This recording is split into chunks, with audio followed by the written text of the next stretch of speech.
AMC IPO के अंदर listing के बाद क्या करें, क्या इसको होल्ड करें, क्या इसको सेल करें, क्या फ्रेश बाय इसके अंदर कर सकते हैं, चलिए जानते हैं। सबसे पहले कितने लॉट अप्लाई किए थे, क्योंकि इसमें अलॉटमेंट भर भर के आया है, तो एक बार कमेंट करके जरूर बताना कि अलॉटमेंट आ गया क्या।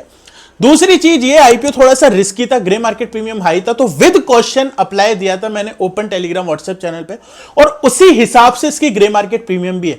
अभी आपको एक डर शायद होना चाहिए, जीएमपी 6% है, अगर मार्केट नेगेटिव रहा तो हो सकता है नेगेटिव लिस्ट हो जाए, जीएमपी 6% है, अगर मार्केट पॉजिटिव रहा तो हो सकता है थोड़ा अच्छा लिस्ट हो जाए।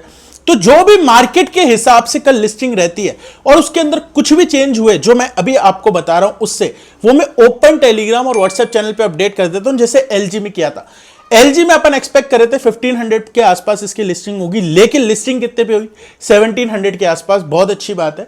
और उस हिसाब से फिर मैंने चेंजेस के हिसाब से लेवल आपके साथ शेयर कर दिए थे। इस आईपीओ में रिस्क है तो जरूर से ज्वाइन करके रख लेना। अभी मैं रिकॉर्ड कर रहा हूं आज यानी कि 15 को, जो भी चेंजेस होंगे 16 को 9 से 9:45 के बीच में, उस तरीके से लिस्टिंग में कुछ भी लेवल्स में चेंज हुआ तो मैं इस तरीके से अपडेट कर दूंगा। अब कैनरा रोबेको एएमसी करती क्या है, जैसा कि नाम सजेस्ट कर रहा है, असेट मैनेजमेंट कंपनी है। अब असेट मैनेजमेंट कंपनी है तो बहुत कोई निराली कंपनी तो है नहीं, बहुत सारी ऑलरेडी मार्केट में लिस्टेड है। तो जब भी कोई ऐसी कंपनी आती है जो ऑलरेडी जिस सेक्टर में काफी कंपनीज लिस्टेड है, तो वहां पर सबसे इंपॉर्टेंट हो जाता है पीयर एनालिसिस। पीयर एनालिसिस के अंदर अगर आप देखोगे तो 45 से ऊपर का पीई जो है मार्केट दे रहा है एचडीएफसी एएमसी को, जिसने कंटिन्यूअसली अच्छी ग्रोथ शो करी है। वहीं पे यूटीआई एएमसी अभी 20 से 24 के पीई पे चल रहा है। तो कहने का मतलब यह है कि कैनरा रोबेको ना तो अंडर वैल्यूड है कि भाई अपन को 15-16 के पीई पे मिल रही है, ना वो ओवर वैल्यूड है कि भाई अपन को 30, 40, 45 के पीई पे मिल रही है। एकदम सही वैल्यूएशन पर है। लेकिन फाइनेंशियल्स की अगर देखोगे तो 25% से ऊपर से रेवेन्यू बढ़ा है और इतना ही प्रॉफिट बढ़ा है। तो बहुत ज्यादा कोई धासु ग्रोथ हो वो वाली चीज भी नहीं है। अभी भी कोई एएमसी कंपनी होती है तो एक चीज मैटर करती है कि इसके रिटर्न्स कितने रहे। तो जो भी इंडेक्सेस वगैरह जो भी चलते हैं तो उनका जो रिटर्न है, मैंने पता किया था, इनका जो रिटर्न है वो एवरेज अपने पीरियड्स से कम है।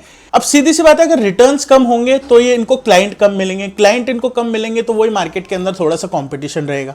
तो अब कंक्लूड करूं तो मेरे को पर्सनली एएमसी बिजनेस में इतना कोई खास इंटरेस्ट है नहीं। एचडीएफसी एएमसी काफी टाइम पहले लिया था, उसके अंदर प्रॉफिट करके सेल कर दिया था, बट अभी मेरे कोई पोर्टफोलियो में है नहीं।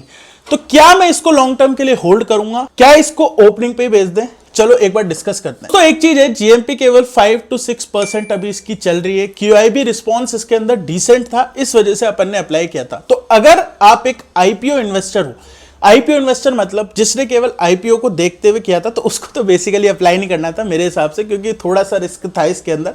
बट लेट से आपने कर दिया रिस्क लेके, आपने समझते हुए कि रिस्क थी, चलो आपने इसके अंदर अप्लाई कर दिया। तो अगर ये 5 to 10% के बीच में लिस्ट होता है तो मैं कहूंगा कहीं ना कहीं आपको प्रॉफिट बुक करना चाहिए। बेसिकली अगर इसके अंदर 10% के ऊपर लिस्टिंग हो जाती है तो मैं पर्सनली, यानी कि 295 के लेवल्स के ऊपर अगर लिस्टिंग होती है तो मैं पर्सनली प्रॉफिट बुकिंग करने को देखूंगा। मेरे पास भी इसका अलॉटमेंट आया है बाय द वे। अगर आपके पास भी अलॉटमेंट आया तो कितने अप्लाई किए थे, कितने अलॉट हुए, एक बार कमेंट करके जरूर बताना। तो 266 का इसका प्राइस बैंड है, तो 290 के ऊपर अगर ये लिस्ट होता है तो मैं एक बार को प्रॉफिट बुकिंग इसके अंदर देखने वाला हूं। शॉर्ट से लॉन्ग टर्म इन्वेस्टर हो, थोड़ा सा रिस्क ले सकते हो। बोल रहे हो उत्कर्ष मेरा 5-7% में जो है ना मेरा पेट नहीं भरता, तो आप ये कर सकते हो कि जितने पे भी लिस्ट होता है यहां से आप 266 जो कि इसका प्राइस बैंड है उसका स्टॉप लॉस रख सकते हो। प्राइमा फेसी मेरा फोकस इसके अंदर अगर 7-8% भी मेरे को मिल जाता है तो मेरा प्रॉफिट बुकिंग पर ही रहेगा। क्या लॉन्ग टर्म के लिए इसको रख सकता हूं क्या? देखो, लॉन्ग टर्म के लिए रखने में कोई बुराई नहीं है। कंपनी बहुत ज्यादा ओवर वैल्यूएशन पे आ नहीं रही, थोड़े से फाइनेंशियल चमकाए भी होंगे तो पी जो है इसका सही है, तो आप चाहो तो रख सकते हो। बट मैं इस तरीके से काम नहीं करता। मेरे को जब तक कोई एक्सेप्शनल कंपनी नहीं मिल जाए तब तक मैं जो है लॉन्ग टर्म के लिए आईपीओ को रखता नहीं हूं। ये मेरा फंड है।